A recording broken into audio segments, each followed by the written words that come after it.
May mga lalaking kapag nagsalita, parang ang galing. Pero kapag tumahimik, mas nakaka-inlove.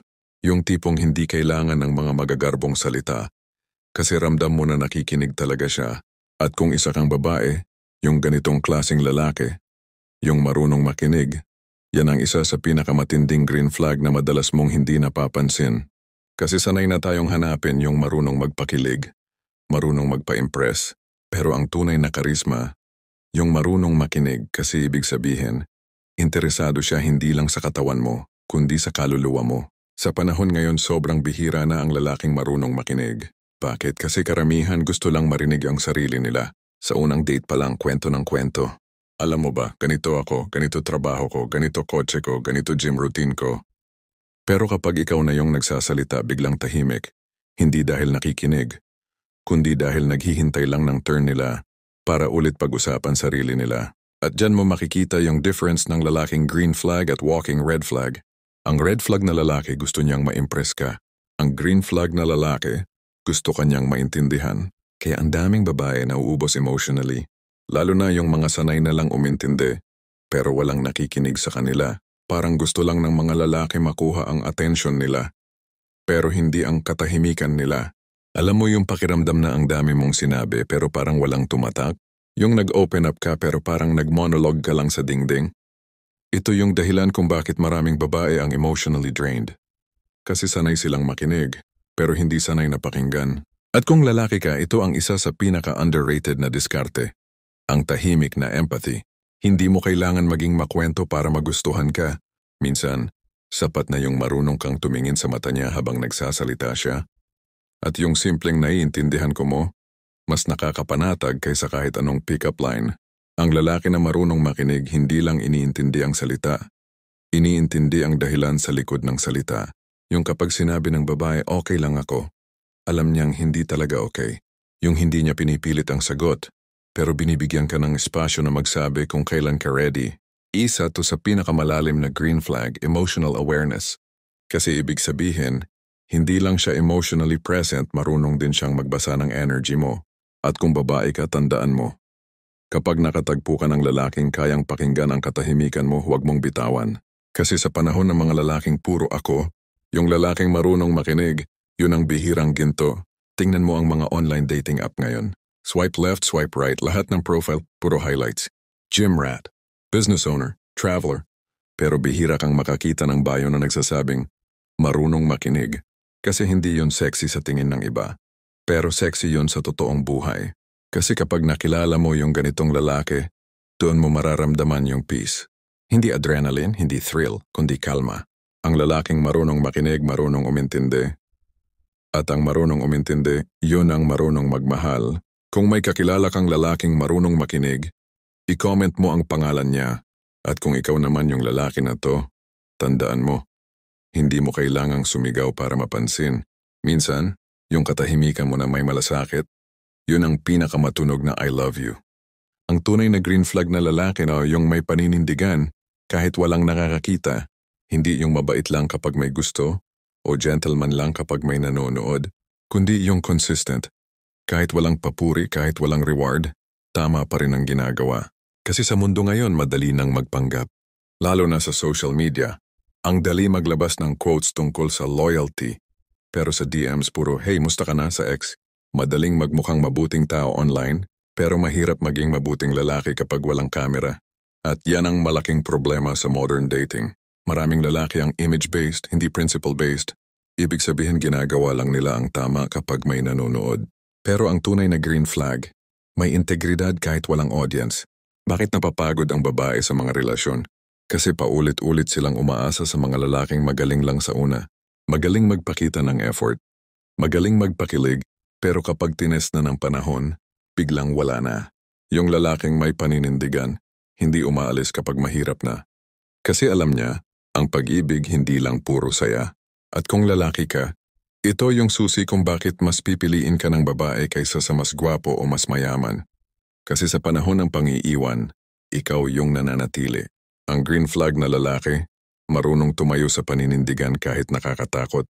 Kasi alam niya kung sino siya. Hindi siya nagbabago depende sa kung sino ang kausap niya. At alam niyang mas mahalaga ang character kaysa impression. Sa relasyon, ito yung lalaking hindi madaling ma-influence ng barkada. Hindi niya kailangan magpa-cool para tanggapin. Alam niya na ang respeto, hindi nakukuha sa pakitang tao, kundi sa konsistensya. Mas okay na tahimik na lalaki na may paninindigan kaysa maingay na lalaki na walang direksyon. Kung may kakilala kang ganitong lalaki, yung hindi lang mabait kapag may nanonood, I comment mo green flag to. At kung gusto mong maging ganitong lalaki, tandaan mo, ang respeto ng babae, hindi mo kailangang hingin. Kailangan mo lang panindigan. Sa dulo ng lahat, ang pinakamatinding green flag ng lalaki ay hindi yung perfect siya, kundi yung marunong siyang umayos, hindi lang umalis. Kasi kahit sinong lalaki kayang magmahal sa simula, pero ilan lang ang kayang manatili kapag mahirap na. Maraming babae ang nasasaktan kasi ang daming lalaking marunong lang sa pagsisimula, hindi sa pagpapatuloy. Madaling magsabi ng mahal kita, pero mahirap magsabi ng hindi tayo okay pero aayusin ko. Ang red flag na lalaki, laging may dahilan para umalis. Ang green flag na lalaki laging may dahilan para manatili. Kasi sa totoo lang, hindi mo kailangan ng lalaking magaling lang sa bigayan ng flowers or gifts. Kailangan mo ng lalaking marunong makipag-usap kapag may problema. Hindi yung nag-go-ghost kapag nag-aaway kayo. Hindi yung tatahimik ng ilang araw para lang magmukhang mysterious. Ang tunay na green flag, marunong humingi ng tawad. Marunong magsabi ng mali ako, hindi kasi ikaw. At marunong ding magbago. Hindi dahil pinilit mo kundi dahil gusto niyang maging mas mabuti para sa inyong dalawa. Ang relasyon hindi laro pero parang chess. Ang matalinong lalaki, hindi agad sumusuko kapag natalo sa isang move. Pinag-aaralan niya kung saan siya nagkamali. At bumabawi. Yun ang lalaking tatagal. Kaya kung lalaki ka, tandaan mo to. Hindi mo kailangang maging perpekto para mahalin ka. Kailangan mo lang maging willing umayos. At kung babae ka, hanapin mo yung ganitong lalaki. Yung kapag nagka-problema kayo, hindi agad naghahanap ng iba, kundi naghahanap ng paraan para kayong dalawa pa rin sa dulo. Ang tunay na green flag, hindi yung walang mali, kundi yung marunong umamin sa mali at marunong magbago. May mga lalaking mabait kapag may nanonood, pero ibang usapan yung lalaki na mabuti kahit walang nakakakita. Yung hindi niya kailangang i-post sa social media na respectful siya. Kasi ginagawa niya yung tama, hindi para sa likes, kundi dahil tama talaga yon. Yan ang green flag number 2. Ang lalaking may paninindigan kahit walang audience. Yung tipo ng lalaki na kahit tahimik alam mong totoo. At sa panahon ngayon na puro pagpapanggap at pakitang tao, ang lalaking may prinsipyo, parang ulan sa taginit, bihira pero pag dumating ramdam mo. Ang problema kasi sa modern dating ngayon, mas binibigyang halaga ng iba yung imahe kaysa sa ugali. Maraming lalaki ang magaling sa simula. Ang sweet, ang consistent, ang effort. Pero pagkatapos ng ilang linggo, biglang ghost, biglang cold, biglang naglaho parang utang na walang resibo. At kung tatanungin mo bakit, kasi karamihan sa kanila, may paninindigan lang kapag convenient. Pero kapag dumating na yung sitwasyon na kailangan nilang pumili sa pagitan ng tama at madali, lagi nilang pinipili yung madali. Ganito na ang mundo ngayon. Mas gusto ng marami yung instant connection, instant pleasure, instant na kilig. Pero kapag commitment na, kapag kailangan na ng effort, biglang di na ako ready. Kaya maraming babae ang nawawalan ng tiwala. Hindi dahil sa isang heartbreak lang, kundi dahil paulit-ulit nilang nararanasan yung cycle ng lalaki na magaling sa una, pero walang paninindigan sa dulo. Yung lalaki na sa umpisa puro pangako. Hindi ako katulad ng iba. Pang long term ako. Gusto kong makilala ka, hindi lang makuha ka. Pero pagdating ng totoo, kapag may disagreement, kapag may tampuhan, kapag kailangan ng maturity, biglang nagiging bata. Alam mo kung ano yung masakit? Hindi yung iniwan ka, kundi yung ginawang laro yung mga salitang dati mong pinaniwalaan. Ang relasyon parang bahay. Madaling magpagawa pero mahirap panindigan. Ang red flag na lalaki magaling sa design. Puro plano, puro paandar. Pero ang green flag na lalaki, marunong magsemento. Kasi alam niya na ang matibay na pundasyon, hindi ginagawa sa status kundi sa paninindigan. Nakakapagod yung laging ikaw ang nag-a-adjust, laging ikaw ang nagpapasensya, laging ikaw ang umaasa na baka magbago siya. Pero ang totoo, hindi nagbabago ang lalaking walang prinsipyo kasi hindi siya umaamin sa sarili niya. Hindi niya kayang tanggapin na siya yung mali. Mas gusto niyang magmukhang tama kaysa maging totoo. Kaya kapag babae ka, tandaan mo ito. Ang lalaking walang paninindigan, mapapa-oo ka niya ngayon, pero mapapaiyak ka rin sa huli. Pero ang lalaking may paninindigan, Baka hindi kasing exciting sa una, pero siya yung lalaki na ipagdarasal mo sa dulo. Ang green flag na lalaki may backbone, hindi lang abs. Hindi siya padalos-dalos. Hindi siya napapadala sa uso o sa pansamantalang kilig. May sarili siyang compass, may sarili siyang prinsipyo. Kapag sinabi niyang seryoso ako, hindi lang yun salita, sinasabayan niya ng gawa. Hindi siya perfect, pero siya yung lalaki na alam mo kung saan ka lulugar. Kasi klaro siya. Totoo siya. At hindi siya takot maging consistent kahit nakakatakot minsan. Ayon sa relationship psychology, ang mga babaeng mas nagtatagal sa isang relasyon ay hindi yung may partner na laging exciting, kundi yung may partner na predictable in a good way. Kasi yung consistency, nagbibigay ng sense of safety. At yung safety, yun ang foundation ng intimacy. Kaya ang lalaking may paninindigan, hindi kailangan ng fancy words o grand gestures. Kasi yung simple niyang nandito lang ako, mas matimbang pa kaysa kahit anong I love you na walang laman. Imagine mo to. May dalawang lalaki na nanliligaw. Yung isa sweet. Laging may good morning text, laging may surprise, laging may miss you. Pero pag may kaunting tampuhan, biglang scene zone. Yung isa tahimik lang, hindi showy. Pero pag may problema ka unang dumadating, pag may kailangan kang pagdesisyonan, hindi siya nagbibigay ng pressure. Nagbibigay siya ng guidance. Alin sa dalawa ang pipiliin mo? Yung exciting pero hindi stable? O yung steady pero sigurado? Ang sagot, depende kung gusto mo ng thrill o peace. Pero kung gusto mo ng tunay na relasyon, ang peace na dala ng may paninindigan na lalaki. Walang kapalit yan. Ang lalaki na may paninindigan ay parang ilog, tahimik pero malalim. Hindi mo kailangan ng bagyo para maramdaman yung alon niya. At kapag pinasok mo yung ilog na yon, mararamdaman mong ligtas ka kahit malalim. Hindi siya magdadala ng gulo. Magdadala siya ng direksyon. Mas okay na tahimik na lalaki na alam ang tama, kaysa sa maingay na lalaki na walang alam sa respeto. Kasi minsan, yung mga hindi madaldal sila yung mas may prinsipyo. Yung hindi mo kailangang turuan kung paano magmahal ng tama. Kasi bago pa siya umibig, marunong na siyang rumespeto. Ang green flag na lalaki. Hindi takot sa commitment.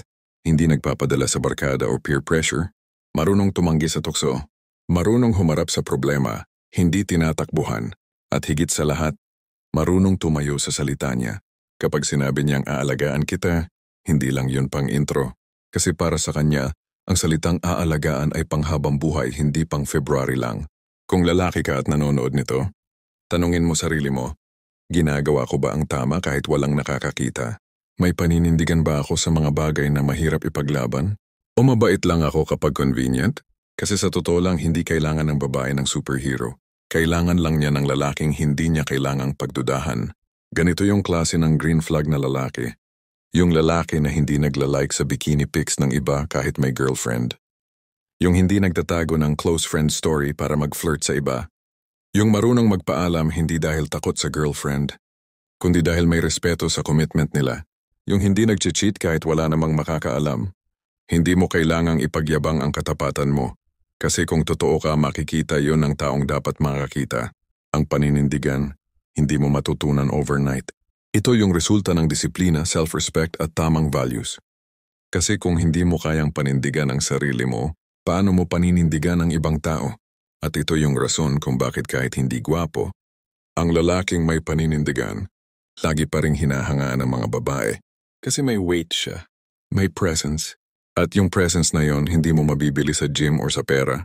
Hindi mo kailangang maging perfect para maging totoo. Kailangan mo lang tumindig kahit mahirap. Kung babae ka, hanapin mo yung lalaki na hindi lang magaling magpaliwanag, kundi marunong manindigan. Yung hindi lang marupok, kundi marunong magsabi ng hindi. Kasi yung hindi niya sa tukso, yun ang oo niya sa inyo. Kung lalaki ka naman, maging consistent kahit walang nakakakita. Kasi ang tunay na pagkatao, hindi nasusukat sa kung paano ka sa harap ng iba, kundi kung paano ka kapag mag-isa ka. Ang green flag na lalaki ay parang pundasyon ng bahay. Hindi mo siya agad napapansin, pero siya yung dahilan kung bakit matibay ang buong relasyon. Sa panahon ng mga lalaking takot masabihang simp, bihira na ang lalaking hindi takot masabihang totoo. Sa panahon ngayon, ang dali ng umalis. Kapag may tampuhan, block. Kapag may selosan, we-ignore. Kapag may hindi pagkakaintindihan, baka hindi talaga tayo para sa isa't isa. Pero ang bihira ngayon, yung lalaking marunong umayos, hindi lang umalis. Yung hindi agad sumusuko kapag mahirap na. Yung hindi nagtatago sa katahimikan para lang makaiwas. At yung hindi ginagawang exit ang bawat tampuhan. Kasi ang tunay na green flag na lalaki, hindi lang magaling magmahal, magaling ding manindigan kahit sa gitna ng gulo. Sa modern dating, maraming lalaki ang magaling sa simula. Alam nila kung paano mangligaw, paano magpakilig, paano maging ideal. Pero pagdating sa totoong relasyon, yung may responsibility, compromise at patience, unti-unti silang nagdi-disconnect. Ang dahilan? Kasi hindi nila alam kung paano umayos. Mas madali kasi umalis kaysa magbago. Mas madali ang next kaysa let's fix this. Kaya ang daming babae ngayon ang pagod na. Pagod magmahal kasi paulit-ulit na lang silang sinusubukan tapos iiwan din sa huli. Ang lalaking hindi marunong umayos. Parang driver na laging umaasa sa preno. Kapag may obstacle, titigil agad. Pero ang lalaking marunong umayos. Marunong ding magmaneho sa lubak. Hindi takot sa biyahe. Handang ayusin kahit mahirap. Ilang beses mo nang narinigato sa mga kaibigan mo. Iniwan ako kasi daw toxic na ako. Pero kung tutuusin, minsan hindi naman toxic ang babae. Tao lang na nasaktan at nangangailangan ng effort na intindihin. Pero ang problema, karamihan ng lalaki tamad sa emosyon. Ayaw nilang pag-usapan. Ayaw nilang mag-adjust, ayaw nilang umintindi. Kasi para sa kanila, kapag may problema, ibig sabihin hindi na meant. Hindi nila alam ang ibig sabihin ng meant to be ay pinili mong ayusin kahit mahirap. Ang mga lalaking marunong umayos ay emotionally mature. Ibig sabihin kaya nilang i-regulate ang emosyon nila. Hindi sila nagpapadala sa inis, sa pride o sa ego. Kasi alam nilang ang relasyon hindi laban kung sino ang tama, kundi paglalakbay kung saan pareho kayong matututo. At dito pumapasok ang isa sa pinakamalalim na green flag. Ang kakayahang mag-repair, hindi mag-react. Isipin mo to. May away kayo. Si girl umiiyak, si boy tahimik. Sa halip na mag-explain agad, pinipili niyang huminga muna. Kasi alam niyang kapag galit siya, baka makasakit siya ng salita. Pagkatapos ng ilang oras lumapit siya. Hindi para mag-defend, kundi para magtanong, anong naramdaman mo kanina? Paano ko maaayos yon? Hindi ito simpleng tanong. Ito ay tanda ng maturity. Kasi hindi lahat ng lalaki kayang isuko ang ego para sa kapayapaan. Ang nakakatakot kasi ngayon, mas maraming lalaki ang marunong mag-move on kaysa mag-ayos. Kapag may konting problema, ayoko na. Kapag na-challenge ang ego, di na worth it. Pero kung lagi kang tatakbo sa tuwing mahirap, paano ka matututo maging partner? Paano mo malalaman kung anong halaga ng relasyon kung hindi mo pinaglaban? Ang mga babaeng tumatagal sa relasyon, hindi sila perfect, pero madalas nakahanap sila ng lalaking marunong umayos, hindi lang umalis. Ang green flag na lalaki ay solution-oriented. Hindi siya nakafocus sa kasalanan. Nakafocus siya sa paano natin ito maaayos. Hindi siya naghahanap ng dahilan para magtalo. Naghahanap siya ng paraan para magkaintindihan. At pinakaimportante, hindi niya ginagamit ang katahimikan bilang sandata. Ginagamit niya ito bilang panahon para humupa ang galit at makapag-isip ng tama. Ang relasyon parang makina. Kung may sira, hindi mo agad itatapon. Inaayos mo. Nililinis mo. Tinitingnan mo kung aling parte ang kailangan palitan. Hindi buong makina. At ganito rin ang green flag na lalaki. Hindi siya naghahanap ng bagong makina. Ina-adjust niya yung luma. Kasi alam niyang doon siya komportable. Doon siya totoo. Ang lalaking marunong umayos mas loyal kaysa sa lalaking laging umaalis. Kasi loyalty is not about staying when it's easy. It's about choosing to stay when everything gets difficult. Kapag nag-aaway kayo at nagkamalinaw na misunderstanding, ang red flag na lalaki, gagamitin yung space para mag-chat sa iba. Pero ang green flag na lalaki, gagamitin yung space para mag-reflect kung paano siya nakasakit. Hindi niya sasabihing, ikaw kasi. Ang sasabihin niya, baka mali rin ako. At sa simpleng linyang yon makikita mo kung gaano siya kalalim. Kasi hindi madali para sa lalaki ang magpakumbaba. Pero kapag nagawa niya yon, ibig sabihin pinipili ka niya kaysa sa pride niya. Ang green flag na lalaki, marunong gumamit ng salita na nag-aayos, hindi sumasakit. Kasi alam niyang bawat salitang bibitawan niya may timbang sa puso ng taong mahal niya. Ngayong digital age, madali na lang mag-replace ng tao. One click, new match. One DM, new spark. Kaya ang lalaking marunong umayos parang relic. Bihira pero pag nakita mo, treasure talaga. Hindi siya nagpapadala sa tukso. Kasi alam niya kahit gaano karaming bagong option, wala pa rin kapalit yung taong pinili niyang ipaglaban. Bakit maraming lalaki ang takot makipag-ayos? Kasi takot silang maging vulnerable. Takot silang ipakita na nasasaktan din sila. Takot silang mawalan ng kontrol. pero hindi alam ng iba. Ang pagiging marupok sa tamang babae ay hindi kahinaan. Yun ang pinakamatinding anyo ng tapang. Kasi nangangahulugan yun na kaya mong ibaba ang pader mo para lang maramdaman kanya ng totoo. Ang tunay na tapang ng lalaki ay hindi nakikita sa muscles, kundi sa kakayahang humingi ng tawad. Hindi sa lakas ng boses, kundi sa tibay ng puso na marunong magpakumbaba. Ang green flag na lalaki ay hindi perpekto, pero sa bawat pagkakamali niya, may kasamang pag-amin, pag-reflect at pagbawi. Kasi para sa kanya hindi mahalaga kung sino ang nanalo sa argumento, ang mahalaga ay kung paano kayo babangon pagkatapos nun. Ang lalaking may tapang humingi ng tawad, mas lalaki pa kaysa sa lalaking laging gusto ng tama. Ang babae hindi naman laging naghahanap ng solusyon. Minsan gusto lang nila maramdaman na pinipili pa rin sila kahit nagkamali sila. At yan ang naiintindihan ng lalaking marunong umayos. Hindi siya robot na logic lang. Marunong din siyang magmahal ng may empathy. Kasi alam niya ang relasyon hindi lang partnership. Ito ay teamwork ng dalawang taong marunong umintindi. Ang green flag na lalaki ay parang hardinero. Hindi niya tinatapon ang halaman kapag nalalanta. Tinatanggal niya lang ang tuyong dahon. Binibigyan ng tubig, sinisikatan ng araw, at hinahayaan muli itong sumigla. Ganon din siya sa relasyon. Hindi niya tinitingnan ang mali bilang dulo, kundi bilang simula ng mas matatag na pagmamahal. Sa panahon ng mga lalaking mabilis umalis, piliin mo yung marunong umayos. Kasi yung umaalis, madali silang hanapin. Pero yung marunong umayos, minsan lang dumarating. At pag dumating, wag mo nang pakawalan. Kung may kilala kang lalaking ganito, yung marunong umayos, hindi lang umalis, itag mo siya sa comments at sabihin, "Bro, ikaw yung bihirang green flag." At kung ikaw naman ang lalaking gusto maging ganito, simulan mo sa simpleng hakbang.